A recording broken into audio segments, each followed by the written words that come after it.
жағажайда. Мақсаты: анық айтылған сөзді тыңдап, түсінгені бойынша қарапайым нұсқаларды орындау. Мұғалімнің қолдауымен заттың атын, іс-қимылын білдіретін сөздер мен қосылатын жалғауларын ауызша, жазбаша түрде дұрыс қолдану. Мәтінмен жұмыс. Мен жағажайға барамын. Жағажайда бала көп. Мен жақсы жүземін. Өзеннің суы тұщы, бірақ терең. Сондықтан алысқа бармаймын.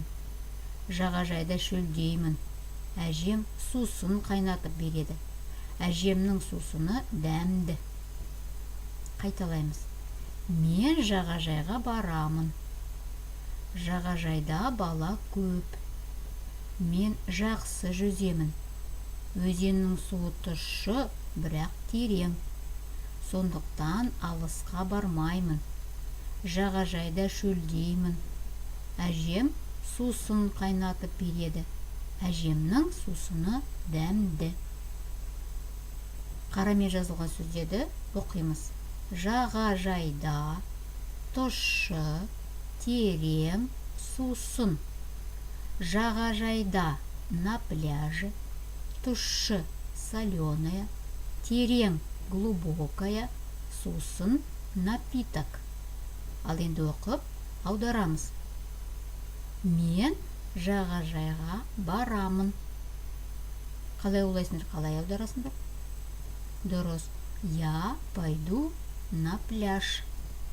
Жағажайда бала көп. На пляже, дұрыс, детей много.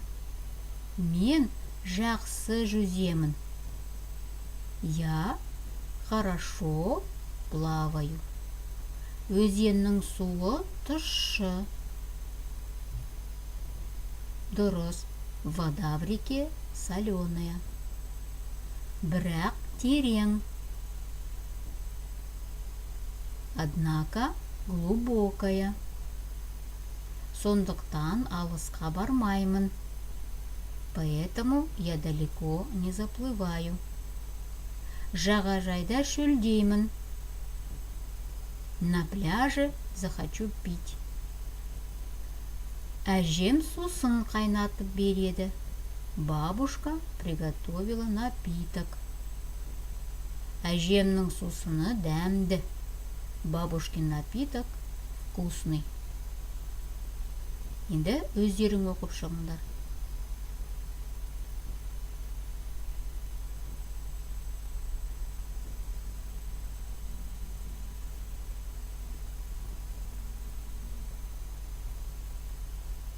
Енді мәтіннің астындағы сұрақтарға жауап берейік. Әлібек қайда барады? Өзеннің суы қандай? Сипаттап айт. Мәтінге қарап, сұрақтарға дұрыс жауап береміз. Бірінші сұрақ. Әлібек жағажайға барады. Дұрыс. Өзеннің суы тұщы, таза, терең. Дұрыс. Суретке қараймыз. Қайталаймыз. Әлібек қайда барады? Әлібек жағажайға барады. Өзеннің суы тұщы, таза, терең.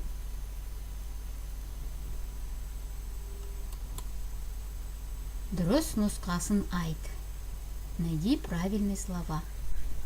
Әлібек барды. Қандай сөздерді қосамыз? Жайлауға, жағажайға.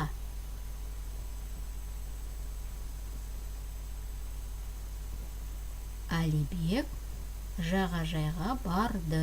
Дұрыс. Балалар жағажайда жүр, мектепте жүр.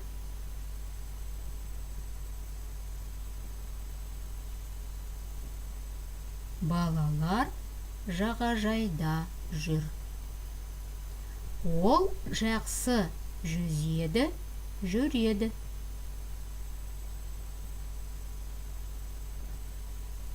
Ол жақсы жүзеді.